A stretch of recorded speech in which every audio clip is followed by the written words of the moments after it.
قسطنطنیہ کے संग मरमर के ستون धूप में चमक रहे थे।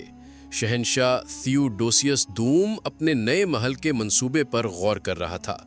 उसका तसव्वुर एक वसीओ अरीज बाग था जो फूलों और मुजस्मों से भरा हुआ था, जो उसकी ताकत और अजमत का सबूत होगा।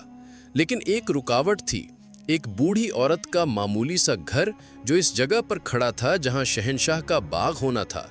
उसने अपने एलचियों को भेजा, उन्हें सोने और ज़मीन की पेशकश की, लेकिन वो ज़िद्दी थी।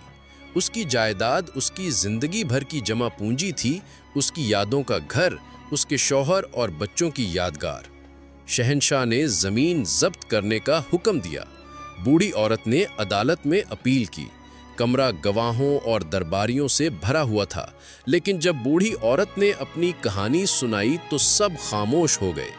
उसने अपने शौहर के साथ मिलकर घर बनाने, अपने बच्चों को वहां पालने और उनके मरने के बाद भी उनकी यादों को जिंदा रखने के बारे में बात की।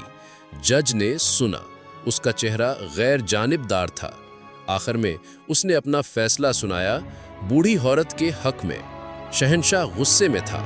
उसने जज को तलब किया और उसके फैसले पर सवाल उठाया।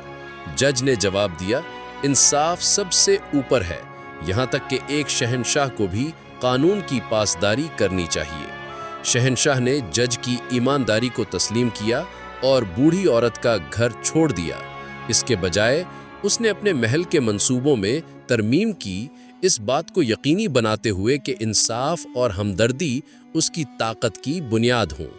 बूढ़ी औरत अपने घर में रही और उसकी कहानी आने वाली नस्लों तक पहुंचाई गई।